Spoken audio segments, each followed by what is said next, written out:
회의 시작하겠습니다. 오늘이 현 원내대표단이 주관하는 원내대책회의로서는 마지막 대책회의가 될 것 같습니다.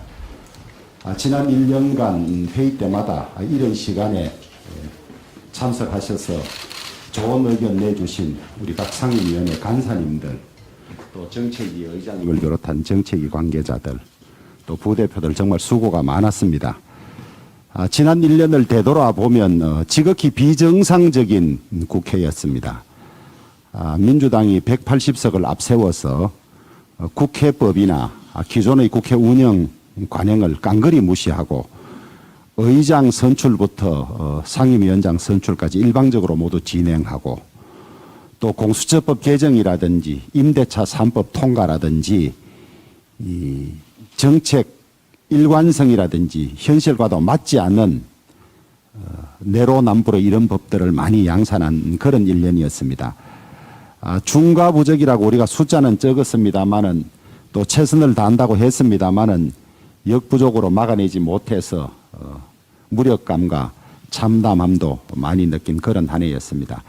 다행히 우리 국민들께서 이런 내용들을 잘 아시고 지난 4월 7일 선거에서부터 민주당 정권에 대한 심판 강하게 하고 있고, 민주당이 이 민심을 받아들여서 제대로 운영을 하면 향후에 국회가 정상화되겠습니다만은 지금 태도를 보면 여전히 뭐가 잘못됐는지조차 모르는 것 같아서 암울하기만 한 그런 상황입니다.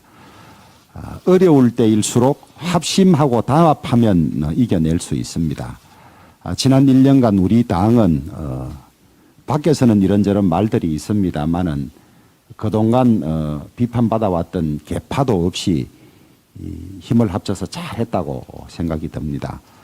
그동안 1년 동안 열심히 노력해 주신 우리 원내 대책회의 구성원 여러분들께 감사를 드리고, 이 이후에라도 새 원내 지도부나 또 당을 위해서 최선으로 협조해 주실 것을 부탁드립니다. 고맙습니다. 수고하셨습니다. 예.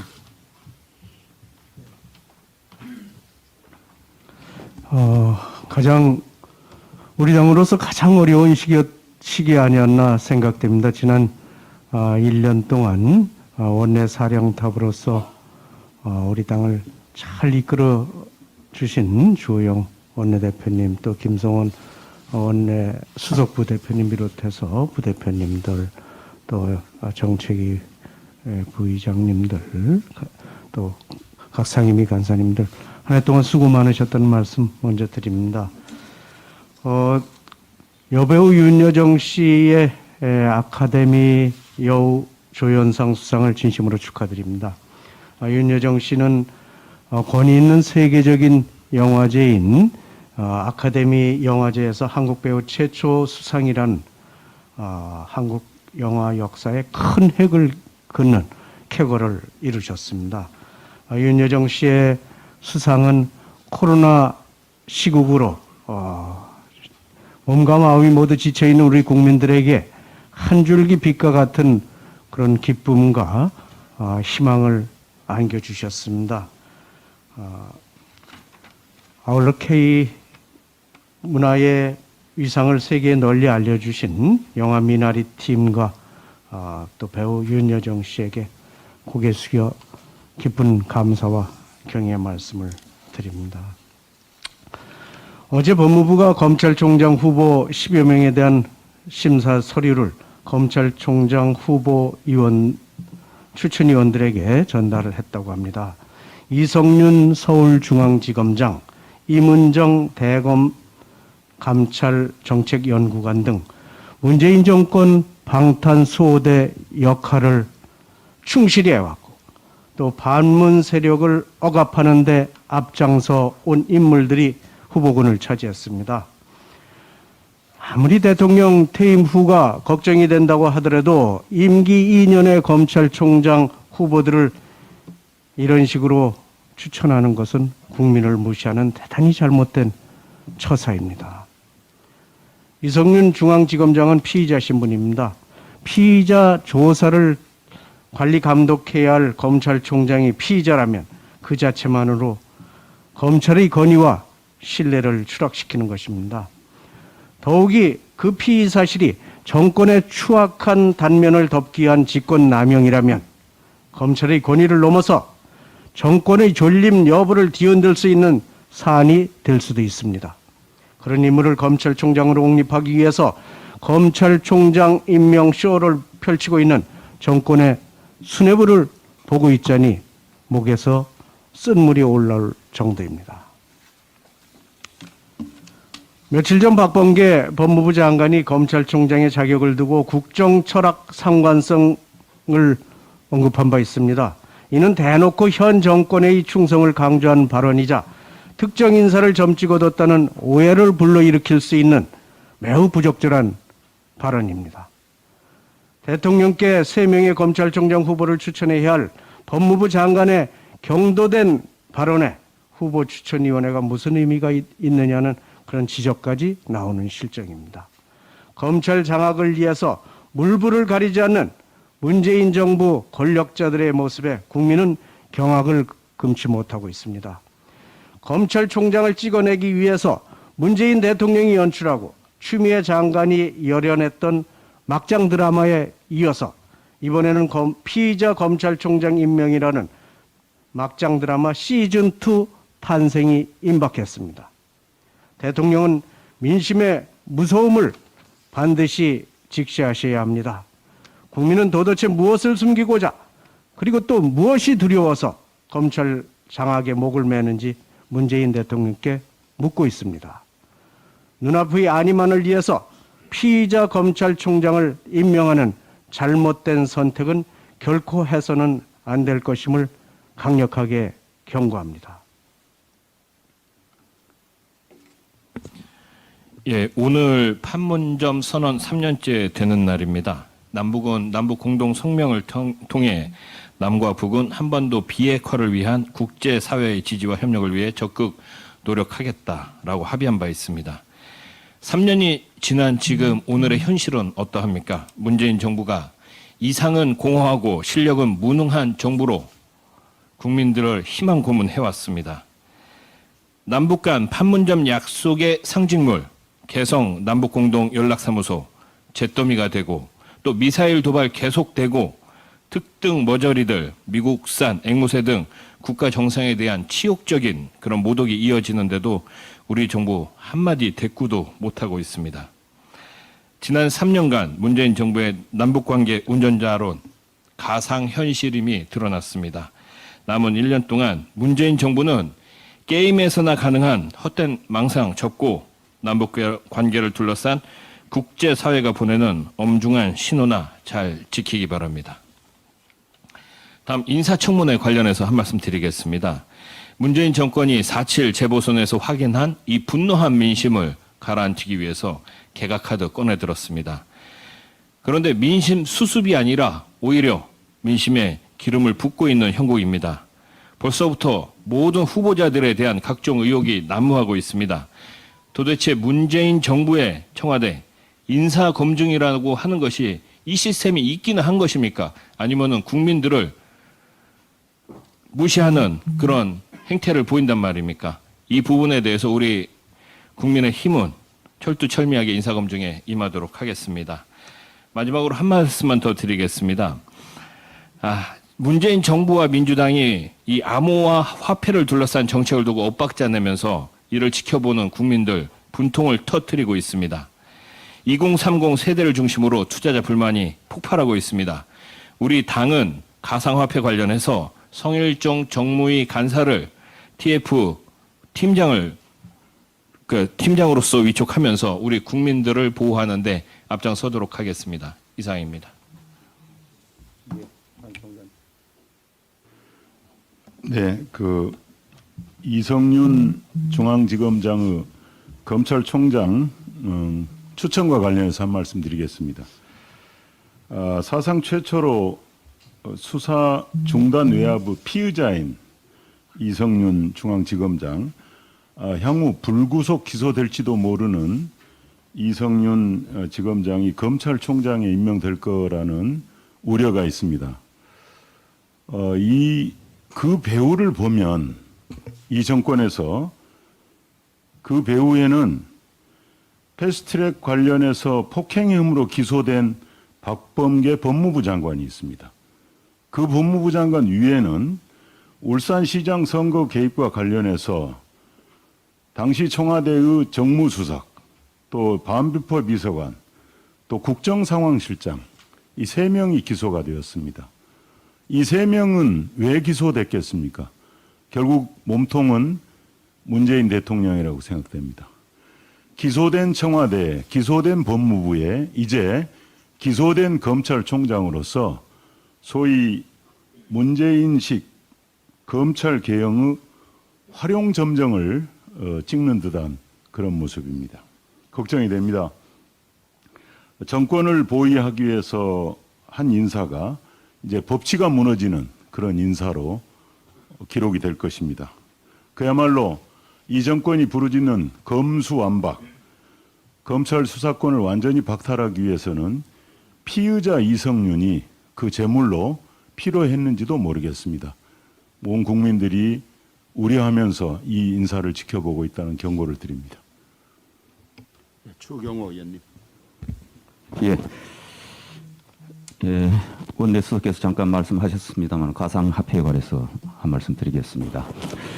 올해 들어 가상화폐 거래가 폭증하면서 광풍으로 확대되고 있습니다. 금년 들어 3월까지 3개월간 4대 가상화폐 거래소에서만 총 약 1,500조 원이 거래되고 작년 1년간 총 거래량 357조에 약 4.2배로 급증을 했습니다.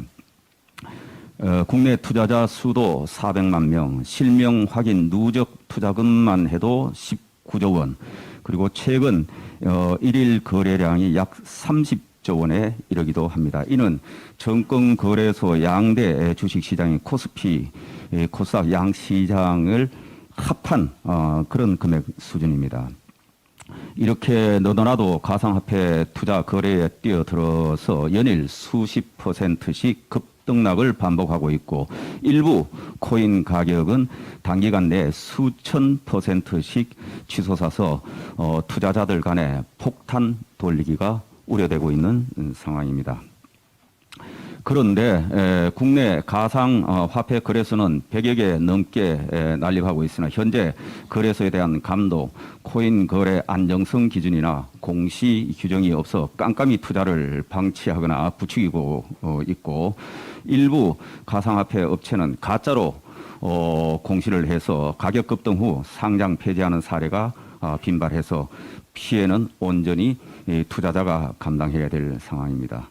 이런 상황인데도 거래소는 가상화폐 발행 업체로부터 상장 수수료 그리고 투자자로부터 거래 수수료만 챙기고 투자자 보호는 나몰라라 하는 상황입니다. 수많은 투자 피해자 양산이 우려되고 있습니다. 그런데 정부는 2017년 가상화폐 홍역을 치르고도 대응 태세는 달라진 것이 하나도 없습니다. 정부는 가상화폐 거래를 투기성 강한 거래라고 엄포만 놓고 투자자를 보호할 수 없다 이렇게 하고 있고 대책 마련에는 손 놓고 있을 뿐만 아니라 관계 부처들 간에도 서로 자기 소관이 아니라고 떠넘기기만 하고 있습니다. 무책임 무능 정부의 전형적인 모습이라고 하겠습니다. 정부는 금융상품이 아니라는 이유로 투자자 보호는 외면하면서 내년부터 투자 수익에는 세금을 물리겠다고 하는 것은 앞뒤가 맞지 않는 전형적인 이중잣대라고 하겠습니다. 정부가 가상화폐 자산에 내년부터 과세를 하려고 하면은 미국, 영국, 일본 등과 같이 가상화폐의 발행, 유통에 관한 제도 그리고 가상화폐 업권에 관한 특별법을 마련하고 거래 안정성, 공시 신뢰성과 거래 투명성 확보, 투자자 보호 장치 마련을 위한 법규 마련을 하는 등 관련 제도 정비를 조속히 서둘러야 합니다.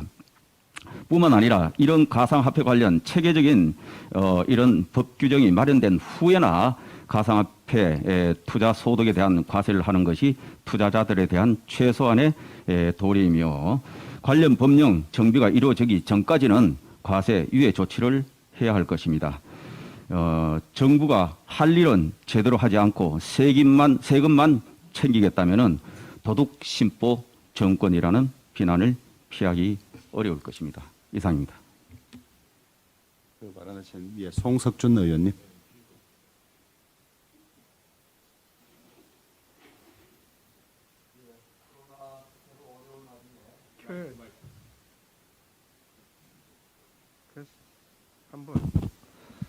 예, 코로나 사태를 맞으면서 출범한 조호영 우리 원내 지도부 체제 그동안 수고 많으셨습니다. 함께 계신 우리 정책위 의장님, 원내수석님, 함께 계신 또 사무총장님, 이도영 원장님, 의원님들 수고 많으셨습니다. 지금 이렇게 또 새로 지도부가 출범하지만 지금 우리 대한민국의 현실은 코로나와의 전쟁 상황입니다. 정부에서는 야당과 많은 국민들의 코로나 대응에 대한 우려에 대해서 걱정하지 마시라. 충분히 백신을 확보했고 또 접종해서 11월까지는 우리 집단 면역 확실하게 이루어내겠다고 하셨습니다. 자신감에 대해서 상당히 정말 감사하다는 생각이 듭니다. 하지만 막연한 자신감만 갖고는 현실은 그렇게 녹록지가 않습니다. 이건 고도의 애교전이 뒤에 깔려 있습니다. 지난번 우리 반도체 소부장 당시에 일본의 그 애교적인 어떤 결례에 대해서 한일전 죽창가를 외치면서 대응해 왔지만 과연 그런 것이 얼마나 효과적이었는지 한번 되돌아볼 필요가 있습니다. 냉정하게 애교 현실을 직시하고 우리의 내강 그리고 또 우리 국민들 또 여야 간의 소통, 화합 정말 그 중점을 두십시오. 말로만 이렇게 전쟁 얘기하지 마시고 진정 전쟁 상태에 준하는 제대로 된 국민 화합과 또 제대로 된 내실 있는 준비해 주시기 바랍니다. 이번에 국제 관계를 지역하면서 오로지 이 난국을 타개할 수 있는 것은 오로지 국민들의 협력과 참여만이라고 말씀하셨습니다. 국민들 그동안 많이 참아 주셨습니다. 더 이상 국민들의 희생을 바탕으로 하는 코로나 대응 이제는 좀 더 세련되고 좀 더 정부의 희생적인 모습, 책임지는 모습 보여주시기 바랍니다. 이상입니다. 더 발언하실 의원님 계십니까? 예, 이쪽부터 돌아가야 카메라가 좀 편한 모양입니다. 예, 곽상도 의원님.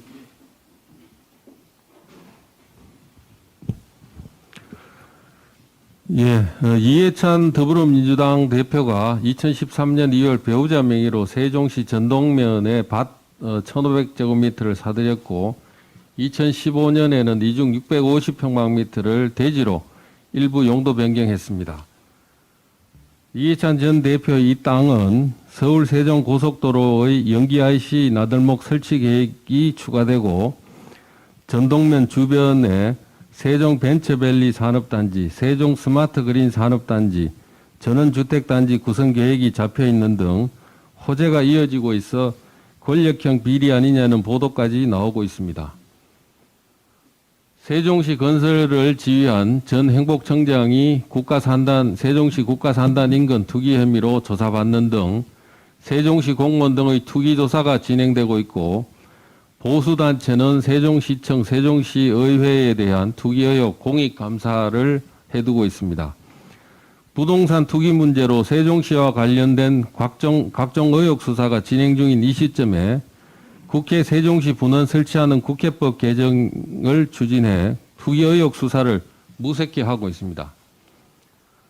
민주당 새 원내대표로 이해찬계 윤호중 의원이 선출되고 첫 조치가 이해찬 전 대표에 대한 보호를 위한 국회 세종시 분원 설치인지 묻지 않을 수 없습니다. 이상입니다. 예, 더 발언하실 의원님. 예, 박성중 의원님, 그다음에 유성걸 의원님 이렇게 하겠습니다.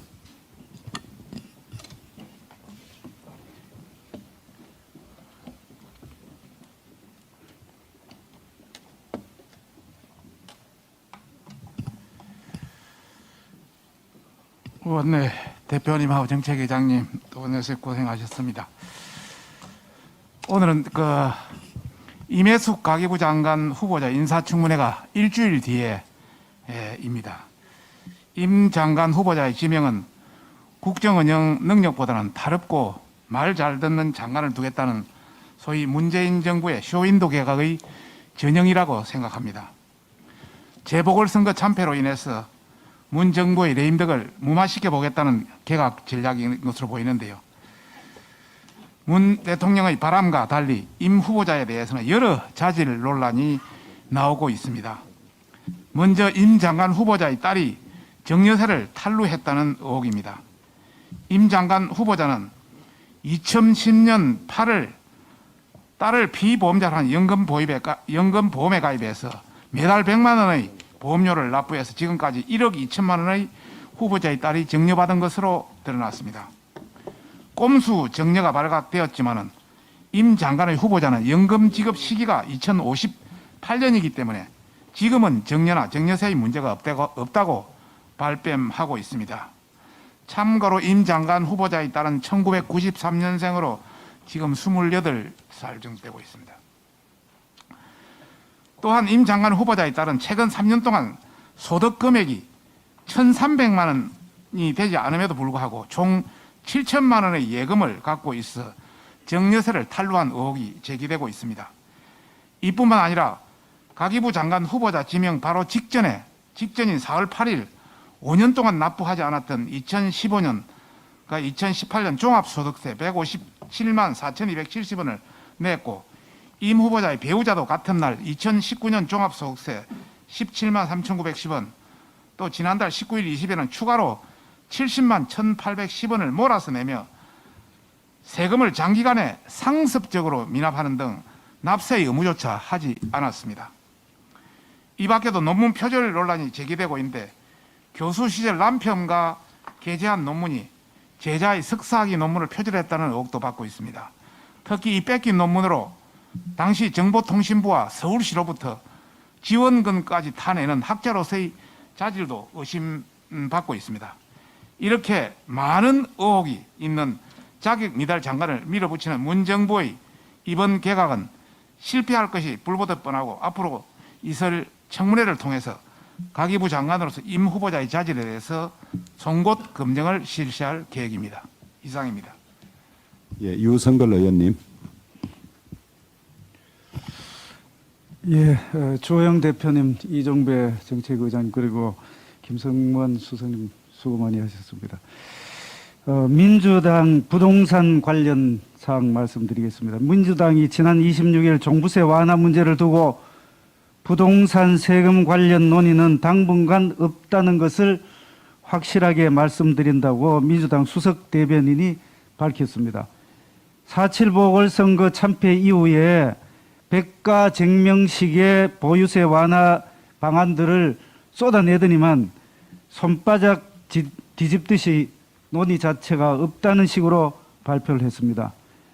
자중질환도 이런 자중질환이 없다고 생각됩니다. 더군다나 홍남기 총리 대행은 종부세 기준 완화 발언을 함으로써 당내의 자중질환뿐만 아니라 당정마저 엇박자인 셈입니다. 지금 민주당을 보면은 4.7 보궐선거에서 폭발한 부동산 민심에 대한 반성은 전혀 찾아볼 수 없고 현재 국민의 혼란만 부추기는 그런 상황입니다. 지난 22일 국회 기획재정위원회 조세 소위가 예정되어 있었습니다. 우리 국민의힘 조세 소위 위원들은 소위에 계류 중인 종부세법을 논의하자고 강력하게 요구를 했습니다만 민주당은 이에 응하지 않았습니다. 지금 민주당 내부 기류로 볼 때에 애초 논의조차 하기 싫었던 것이 확실합니다. 6월 1일 기준으로 해서 종부세와 재산세가 부과가 됩니다. 이제 한 달여밖에 남지 않았습니다. 과세 기준에 맞추자면은 5월 내에 관련법 논의가 마무리되어야 합니다. 민주당은 더 이상 논의 자체를 피하고 숨지 말아주시기 바랍니다. 다음은 조금 전에도 말씀이 있었습니다만 가상화폐, 사실은 이름은 화폐지만 화폐의 기능이 전혀 없는 코인에 대해서 한 말씀 드리겠습니다. 불과 30여 분 만에 1000배가 치솟고 또 그만큼 떨어지는 지금 가상자산, 가상화폐 시장의 투기 열풍은 물론 우리나라만의 현상은 아닙니다만 우리나라에서는 예외적으로 더 광풍으로 치닫고 있습니다. 말하여 김치 프리미엄으로 같은 가상화폐, 같은 가상화폐 종목에서도 우리나라에서는 10 내지 15% 변동폭이 더 많은 그런 심각한 상황입니다. 그런데 왜 유독 대한민국에서만 이렇게 가상화폐가 더 폭등하고 변동성이 있느냐에 대해서 우리는 심각하게 생각해 봐야 됩니다. 그것이 몰라서, 투기라는 걸 몰라서 청년 세대가 투자를 하는 것은 아닙니다. 바로 절망감이자 절박함에서 비롯된 것이라는 것을 인식을 해야 됩니다. 지금 사회초년생, 특히 취업준비생은 폭등해버린 아파트 갑압에서 계층 이동의 사다리가 무너졌다는 것을 몸으로 실감하고 있습니다. 그래서 지금이라도 코인이라도 사서 자산을 불리지 않으면 직장 구하고 결혼하고 애 놓고 또 이른바 중산층으로 이동할 수 없다는 절박감에서 시작된 것이라고 봅니다. 부동산 가격 폭등으로 이렇게 청년들이 절망하는 사회를 만들어 놓은 정부 여당에서는 2030을 보호하겠다, 가상화폐 제도를 만들겠다, 이런 식의 이야기가 있는 것은 위선에 불과합니다. 여기에 대해서 정부는 철저한 반성과 여기에 대한 근본적인 대책을 마련해 주시기 바랍니다. 예비 타당성 조사 관련돼서 한 말씀 드리겠습니다. 오늘 오후 2시에 기재위에서 예비 타당성 조사 관련되는 공청회가 열립니다. 예타와 관련된 법률안 개정안이 지금 현재 기획재정위원회에 26건이나 계류 중에 있습니다. 여기에 대해서 어제 민주당 의원은 정부의 예타 결과를 국회가 심사해서 재조사할 수 있도록 하는 법안을 발의한 바가 있습니다. 지난 보궐선거에서 표를 의식해서 28조가 더 넘게 드는 가덕도 신공항 것을 예타 면제도 밀어붙이더니 이젠 예비 타당성 조사가 국회에서 예비 타당성 조사 결과를 국회에서 최종적으로 결정하겠다는 막가파식 법안입니다. 어떻게 보면은 정부가 경제성이 부족해서 예타 결과에서 떨어뜨린 그 사업을 국회가 뒤집겠다는 그런 잘못된 발상입니다. 재정 낭비를 막으려고 도입한 예비 타당성 조사가 빈 껍데기만 맞는 그런 형태로 형해화되고 있습니다. 아무리 대선이 1년밖에 남지 않았다고 하지만 예타 제도의 근간마저 흔들어서는 안 되겠습니다. 문재인 정부 출범 후 예타가 면제된 사업 규모가 가덕도 신공항 건설 특별법까지 합치면은 100조를 넘겼습니다. 이명박 정부 때에 60조 조금 넘었고 박근혜 정부 때에 한 24조 정도 되는데 이 두 정부의 합천 규모보다도 더 큰 규모입니다. 급격하게 늘어나는 나라 빚은 조금 더 걱정하지 않으면서 무분별한 예타 면제 진짜 문제입니다. 글로벌 신용평가사 무디스가 어제 이렇게 경고를 했습니다. 빠른 속도로 불어나는 한국의 국가 부채 경고를 또 거듭 경고를 보내고 있다는 것을 명심하시기 바랍니다. 이상입니다. 각 상임위별로 인사청문회가 바로 코앞에 와 있습니다만은 정권 말기고 임기가 1년밖에 남지 않았다는 이유로 인사청문회를 소홀히 하지 않았으면 좋겠습니다.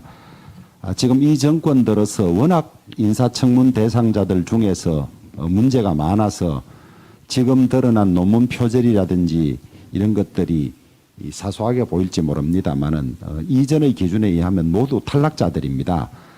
이 정권이 아마 그런 걸 노린 것 같습니다.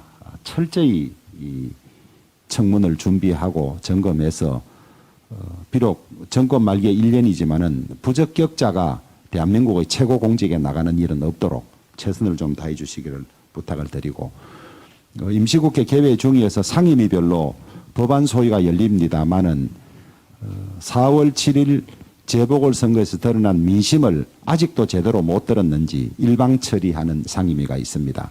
정부 조직법 개편도 어제 그렇게 처리가 됐고, 그다음에 나머지 몇몇 개들도 합의 없이 또 저희들이 합리적 지적을 수용하지 않은 채 하려는 그런 조짐이 보이기 때문에 간사님들을 중심으로 철저히 상임위별로 그런 일이 생기지 않도록 대비해 주시기를 부탁을 드립니다.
회의 시작하겠습니다. 오늘이 이 현 원내대표단이 주관하는 원내대책회의로서는 마지막 대책회의가 될 것 같습니다. 지난 1년간 회의 때마다 이런 시간에 참석하셔서 좋은 의견 내주신 우리 각 상임위원회 간사님들, 또 정책위 의장님을 비롯한 정책위 관계자들, 또 부대표들 정말 수고가 많았습니다. 지난 1년을 되돌아보면 지극히 비정상적인 국회였습니다. 민주당이 180석을 앞세워서 국회법이나 기존의 국회 운영 관행을 깡그리 무시하고 의장 선출부터 상임위원장 선출까지 일방적으로 모두 진행하고, 또 공수처법 개정이라든지 임대차 3법 통과라든지 이 정책 일관성이라든지 현실과도 맞지 않는 내로남불의 이런 법들을 많이 양산한 그런 1년이었습니다. 중과부적이라고 우리가 숫자는 적었습니다만은, 또 최선을 다한다고 했습니다만은 역부족으로 막아내지 못해서 무력감과 참담함도 많이 느낀 그런 한 해였습니다. 다행히 우리 국민들께서 이런 내용들을 잘 아시고 지난 4월 7일 선거에서부터 민주당 정권에 대한 심판 강하게 하고 있고, 민주당이 이 민심을 받아들여서 제대로 운영을 하면 향후에 국회가 정상화되겠습니다만은 지금 태도를 보면 여전히 뭐가 잘못됐는지조차 모르는 것 같아서 암울하기만 한 그런 상황입니다. 어려울 때일수록 합심하고 단합하면 이겨낼 수 있습니다. 지난 1년간 우리 당은 밖에서는 이런저런 말들이 있습니다만은 그동안 비판받아왔던 개파도 없이 힘을 합쳐서 잘했다고 생각이 듭니다. 그동안 1년 동안 열심히 노력해 주신 우리 이 원내 대책회의 구성원 여러분들께 감사를 드리고 이 이후에라도 새 원내 지도부나 또 당을 위해서 최선으로 협조해 주실 것을 부탁드립니다. 고맙습니다. 수고하셨습니다. 예.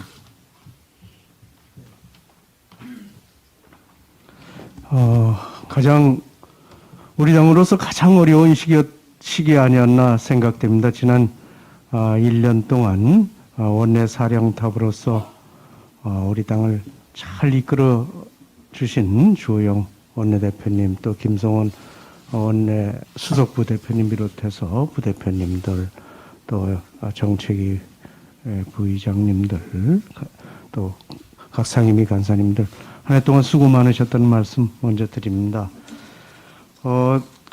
여배우 윤여정 씨의 아카데미 여우 조연상 수상을 진심으로 축하드립니다. 윤여정 씨는 권위 있는 세계적인 영화제인 아카데미 영화제에서 한국 배우 최초 수상이란 한국 영화 역사에 큰 획을 긋는 쾌거를 이루셨습니다. 윤여정 씨의 수상은 코로나 시국으로 몸과 마음이 모두 지쳐있는 우리 국민들에게 한 줄기 빛과 같은 그런 기쁨과 희망을 안겨주셨습니다. 아울러 K 문화의 위상을 세계에 널리 알려주신 영화 미나리 팀과 또 배우 윤여정 씨에게 고개 숙여 깊은 감사와 경의의 말씀을 드립니다. 어제 법무부가 검찰총장 후보 10여 명에 대한 심사 서류를 검찰총장 후보 추천위원들에게 전달을 했다고 합니다. 이성윤 서울중앙지검장, 임은정 대검 감찰정책연구관 등 문재인 정권 방탄수호대 역할을 충실히 해왔고 또 반문 세력을 억압하는 데 앞장서 온 인물들이 후보군을 차지했습니다. 아무리 대통령 퇴임 후가 걱정이 된다고 하더라도 임기 2년의 검찰총장 후보들을 이런 식으로 추천하는 것은 국민을 무시하는 대단히 잘못된 처사입니다. 이성윤 중앙지검장은 피의자 신분입니다. 피의자 조사를 관리 감독해야 할 검찰총장이 피의자라면 그 자체만으로 검찰의 권위와 신뢰를 추락시키는 것입니다. 더욱이 그 피의 사실이 정권의 추악한 단면을 덮기 위한 직권남용이라면 검찰의 권위를 넘어서 정권의 존립 여부를 뒤흔들 수 있는 사안이 될 수도 있습니다. 그런 인물을 검찰총장으로 옹립하기 위해서 검찰총장 임명 쇼를 펼치고 있는 정권의 수뇌부를 보고 있자니 목에서 쓴물이 올라올 정도입니다. 며칠 전 박범계 법무부 장관이 검찰총장의 자격을 두고 국정철학 상관성을 언급한 바 있습니다. 이는 대놓고 현 정권의 충성을 강조한 발언이자 특정 인사를 점찍어 뒀다는 오해를 불러일으킬 수 있는 매우 부적절한 발언입니다. 대통령께 3명의 검찰총장 후보를 추천해야 할 법무부 장관의 경도된 발언에 후보 추천위원회가 무슨 의미가 있느냐는 그런 지적까지 나오는 실정입니다. 검찰 장악을 위해서 물불을 가리지 않는 문재인 정부 권력자들의 모습에 국민은 경악을 금치 못하고 있습니다. 검찰총장을 찍어내기 위해서 문재인 대통령이 연출하고 추미애 장관이 열연했던 막장 드라마에 이어서 이번에는 피의자 검찰총장 임명이라는 막장 드라마 시즌2 탄생이 임박했습니다. 대통령은 민심의 무서움을 반드시 직시하셔야 합니다. 국민은 도대체 무엇을 숨기고자 그리고 또 무엇이 두려워서 검찰 장악에 목을 매는지 문재인 대통령께 묻고 있습니다. 눈앞의 안위만을 위해서 피의자 검찰총장을 임명하는 잘못된 선택은 결코 해서는 안 될 것임을 강력하게 경고합니다. 예, 오늘 판문점 선언 3년째 되는 날입니다. 남북은 남북 공동 성명을 통해 남과 북은 한반도 비핵화를 위한 국제사회의 지지와 협력을 위해 적극 노력하겠다라고 합의한 바 있습니다. 3년이 지난 지금 오늘의 현실은 어떠합니까? 문재인 정부가 이상은 공허하고 실력은 무능한 정부로 국민들을 희망 고문해왔습니다. 남북 간 판문점 약속의 상징물, 개성 남북공동연락사무소 잿더미가 되고 또 미사일 도발 계속되고 특등 머저리들, 미국산 앵무새 등 국가 정상에 대한 치욕적인 그런 모독이 이어지는데도 우리 정부 한마디 대꾸도 못하고 있습니다. 지난 3년간 문재인 정부의 남북관계 운전자론 가상현실임이 드러났습니다. 남은 1년 동안 문재인 정부는 게임에서나 가능한 헛된 망상 접고 남북관계를 둘러싼 국제사회가 보내는 엄중한 신호나 잘 지키기 바랍니다. 다음 인사청문회 관련해서 한 말씀 드리겠습니다. 문재인 정권이 4.7 재보선에서 확인한 이 분노한 민심을 가라앉히기 위해서 개각카드 꺼내들었습니다.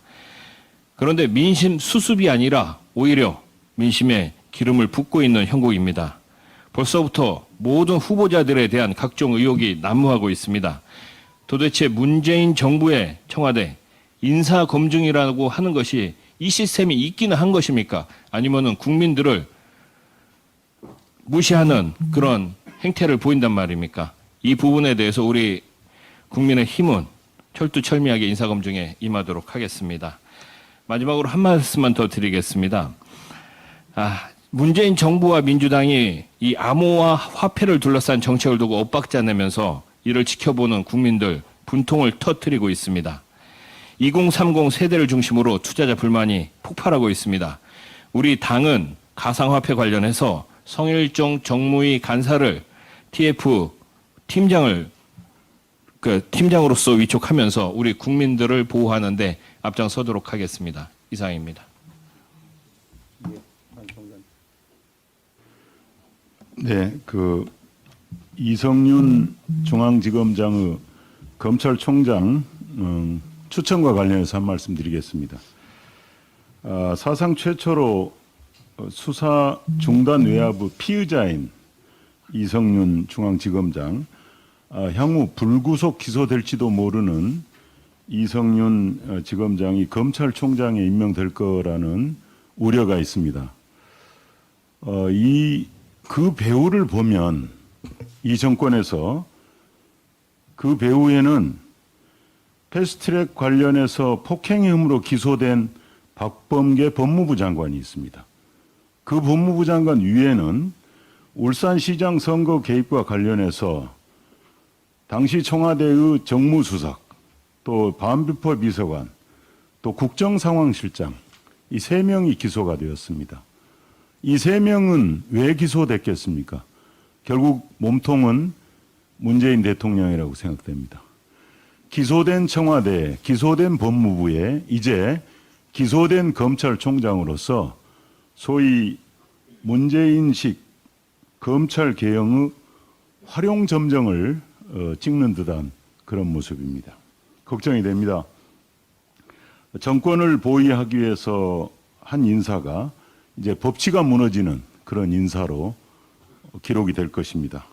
그야말로 이 정권이 부르짖는 검수완박, 검찰 수사권을 완전히 박탈하기 위해서는 피의자 이성윤이 그 제물로 필요했는지도 모르겠습니다.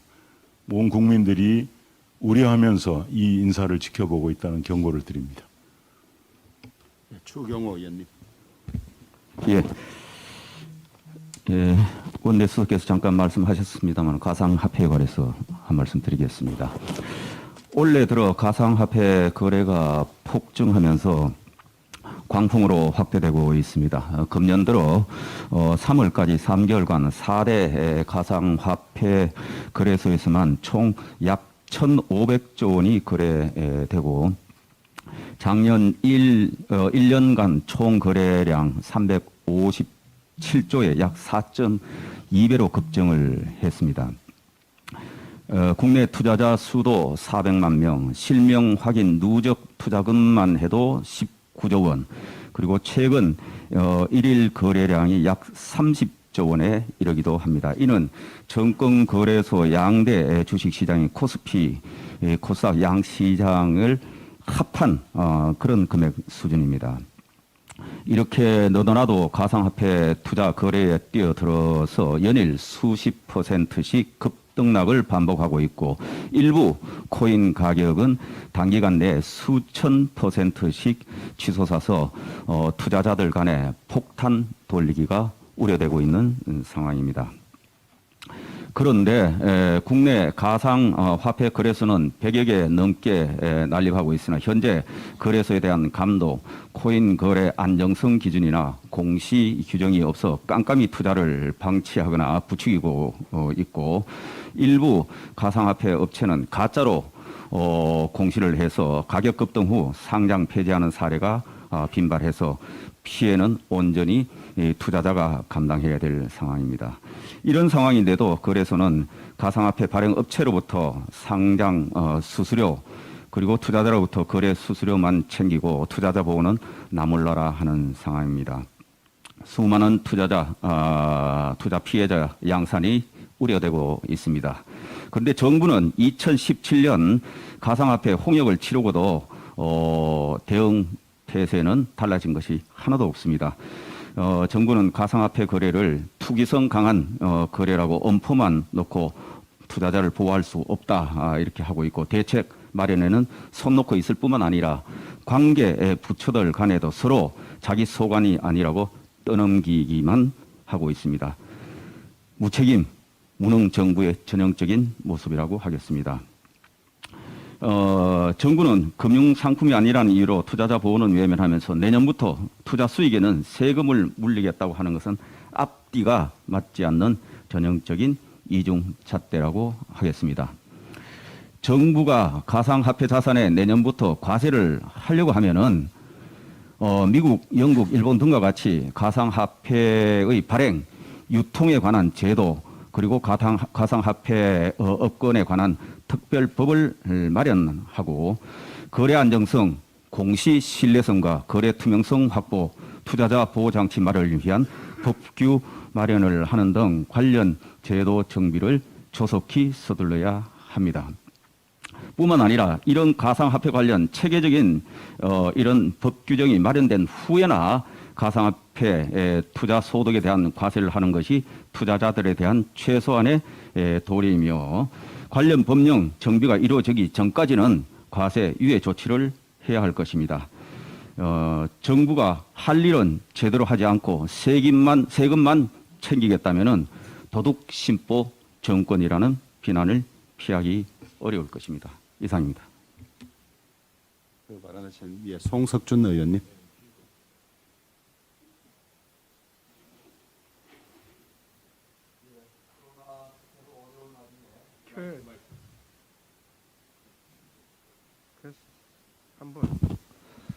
예, 코로나 사태를 맞으면서 출범한 조호영 우리 원내 지도부 체제 그동안 수고 많으셨습니다. 함께 계신 우리 정책위 의장님, 원내 수석님, 함께 계신 또 사무총장님, 이도영 원장님, 의원님들 수고 많으셨습니다. 지금 이렇게 또 새로 지도부가 출범하지만 지금 우리 대한민국의 현실은 코로나와의 전쟁 상황입니다. 정부에서는 야당과 많은 국민들의 코로나 대응에 대한 우려에 대해서 걱정하지 마시라. 충분히 백신을 확보했고 또 접종해서 11월까지는 우리 집단 면역 확실하게 이루어내겠다고 하셨습니다. 자신감에 대해서 상당히 정말 감사하다는 생각이 듭니다. 하지만 막연한 자신감만 갖고는 현실은 그렇게 녹록지가 않습니다. 이건 고도의 애교전이 뒤에 깔려 있습니다. 지난번 우리 반도체 소부장 당시에 일본의 그 애교적인 어떤 결례에 대해서 한일전 축창가를 외치면서 대응해 왔지만 과연 그런 것이 얼마나 효과적이었는지 한번 되돌아볼 필요가 있습니다. 냉정하게 애교 현실을 직시하고 우리의 내강 그리고 또 우리 국민들 또 여야 간의 소통, 화합 정말 그 중점을 두십시오. 말로만 이렇게 전쟁 얘기하지 마시고 진정 전쟁 상태에 준하는 제대로 된 국민 화합과 또 제대로 된 내실 있는 준비해 주시기 바랍니다. 이번에 뭐 국제 관계를 지역하면서 오로지 이 난국을 타개할 수 있는 것은 오로지 국민들의 협력과 참여만이라고 말씀하셨습니다. 국민들 그동안 많이 참아 주셨습니다. 더 이상 국민들의 희생을 바탕으로 하는 코로나 대응 이제는 좀 더 세련되고 좀 더 정부의 희생적인 모습, 책임지는 모습 보여주시기 바랍니다. 이상입니다. 더 발언하실 의원님 계십니까? 예, 이쪽부터 돌아가야 카메라가 좀 편한 모양입니다. 예, 곽상도 의원님.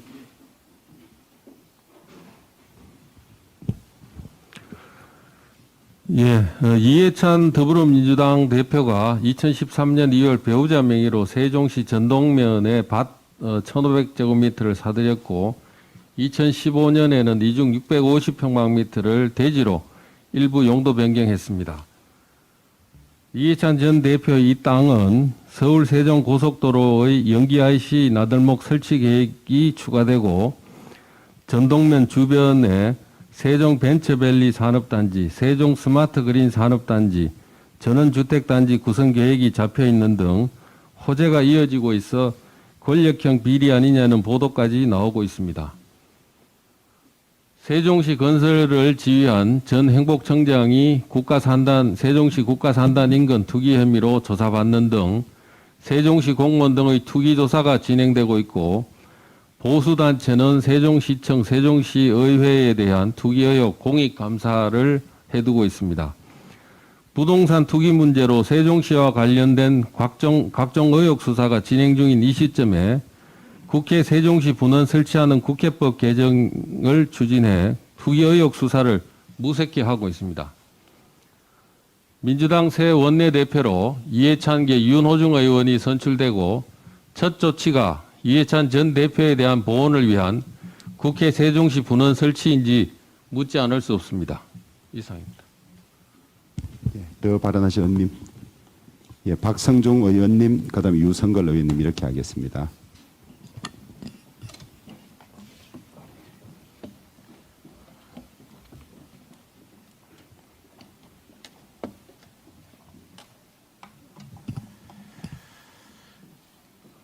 원내 대표님하고 정책회장님 또 원내에서 고생하셨습니다. 오늘은 임혜숙 가계부 장관 후보자 인사청문회가 일주일 뒤에입니다. 임 장관 후보자의 지명은 국정운영 능력보다는 다릅고 말 잘 듣는 장관을 두겠다는 소위 문재인 정부의 쇼윈도 개각의 전형이라고 생각합니다. 재보궐선거 참패로 인해서 문 정부의 레임덕을 무마시켜 보겠다는 개각 전략인 것으로 보이는데요. 문 대통령의 바람과 달리 임 후보자에 대해서는 여러 자질 논란이 나오고 있습니다. 먼저 임 장관 후보자의 딸이 정여세를 탈루했다는 의혹입니다. 임 장관 후보자는 2010년 8월 딸을 피보험자로 한 연금보험에 가입해서 매달 100만 원의 보험료를 납부해서 지금까지 1억 2천만 원의 후보자의 딸이 정려받은 것으로 드러났습니다. 꼼수 정려가 발각되었지만은 임 장관의 후보자는 연금 지급 시기가 2058년이기 때문에 지금은 정려나 정여세의 문제가 없다고 발뺌하고 있습니다. 참고로 임 장관 후보자의 딸은 1993년생으로 지금 28살 정도 되고 있습니다. 또한 임 장관 후보자의 딸은 최근 3년 동안 소득 금액이 1,300만 원이 되지 않음에도 불구하고 총 7천만 원의 예금을 갖고 있어 정여세를 탈루한 의혹이 제기되고 있습니다. 이뿐만 아니라 가계부 장관 후보자 지명 바로 직전인 4월 8일 5년 동안 납부하지 않았던 2015년, 그러니까 2018년 종합소득세 157만 4,270원을 냈고 임 후보자의 배우자도 같은 날 2019년 종합소득세 17만 3,910원, 또 지난달 19일 20일은 추가로 70만 1,810원을 몰아서 내며 세금을 장기간에 상습적으로 미납하는 등 납세의 의무조차 하지 않았습니다. 이 밖에도 논문 표절 논란이 제기되고 있는데 교수 시절 남편과 게재한 논문이 제자의 석사학위 논문을 표절했다는 의혹도 받고 있습니다. 특히 이 뺏긴 논문으로 당시 정보통신부와 서울시로부터 지원금까지 타내는 학자로서의 자질도 의심받고 있습니다. 이렇게 많은 의혹이 있는 자격 미달 장관을 밀어붙이는 문정부의 이번 개각은 실패할 것이 불보듯 뻔하고 앞으로 있을 청문회를 통해서 가기부 장관으로서 임 후보자의 자질에 대해서 송곳 검증을 실시할 계획입니다. 이상입니다. 예, 유성걸 의원님. 예, 조영 대표님, 이종배 정책의장 그리고 김성원 수석님 수고 많이 하셨습니다. 민주당 부동산 관련 사항 말씀드리겠습니다. 민주당이 지난 26일 종부세 완화 문제를 두고 부동산 세금 관련 논의는 당분간 없다는 것을 확실하게 말씀드린다고 민주당 수석 대변인이 밝혔습니다. 4.7 보궐선거 참패 이후에 백가쟁명식의 보유세 완화 방안들을 쏟아내더니만 손바닥 뒤집듯이 논의 자체가 없다는 식으로 발표를 했습니다. 자중질환도 이런 자중질환이 없다고 생각됩니다. 더군다나 홍남기 총리 대행은 종부세 기준 완화 발언을 함으로써 당내의 자중질환뿐만 아니라 당정마저 엇박자인 셈입니다. 지금 민주당을 보면은 4.7 보궐선거에서 폭발한 부동산 민심에 대한 반성은 전혀 찾아볼 수 없고 현재 국민의 혼란만 부추기는 그런 상황입니다. 지난 22일 국회 기획재정위원회 조세 소위가 예정되어 있었습니다. 우리 국민의힘 조세 소위 위원들은 소위에 계류 중인 종부세법을 논의하자고 강력하게 요구를 했습니다만 민주당은 이에 응하지 않았습니다. 지금 민주당 내부 기류로 볼 때에 애초 논의조차 하기 싫었던 것이 확실합니다.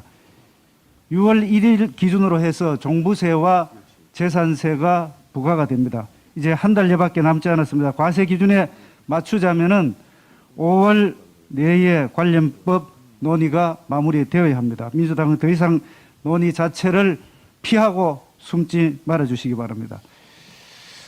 다음은 조금 전에도 말씀이 있었습니다만 가상화폐, 사실은 이름은 화폐지만 화폐의 기능이 전혀 없는 코인에 대해서 한 말씀 드리겠습니다. 불과 30여 분 만에 1000배가 치솟고 또 그만큼 떨어지는 지금 가상자산, 가상화폐 시장의 투기 열풍은 물론 우리나라만의 현상은 아닙니다만 우리나라에서는 예외적으로 더 광풍으로 치닫고 있습니다. 말하여 김치 프리미엄으로 같은 가상화폐, 같은 가상화폐 종목에서도 우리나라에서는 10 내지 15% 변동폭이 더 많은 그런 심각한 상황입니다.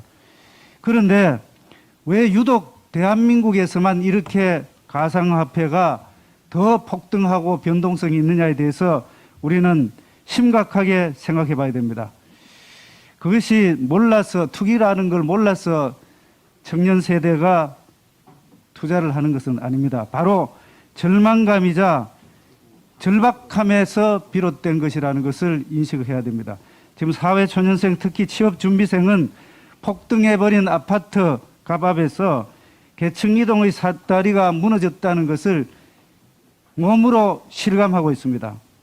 그래서 지금이라도 코인이라도 사서 자산을 불리지 않으면 직장 구하고 결혼하고 애 놓고 또 이른바 중산층으로 이동할 수 없다는 절박감에서 시작된 것이라고 봅니다. 부동산 가격 폭등으로 이렇게 청년들이 절망하는 사회를 만들어 놓은 정부 여당에서는 2030을 보호하겠다, 가상화폐 제도를 만들겠다, 이런 식의 이야기가 있는 것은 위선에 불과합니다. 여기에 대해서 정부는 철저한 반성과 여기에 대한 근본적인 대책을 마련해 주시기 바랍니다. 예비 타당성 조사 관련돼서 한 말씀 드리겠습니다. 오늘 오후 2시에 기재위에서 예비 타당성 조사 관련되는 공청회가 열립니다. 예타와 관련된 법률안 개정안이 지금 현재 기획재정위원회에 26건이나 계류 중에 있습니다. 여기에 대해서 어제 민주당 의원은 정부의 예타 결과를 국회가 심사해서 재조사할 수 있도록 하는 법안을 발의한 바가 있습니다.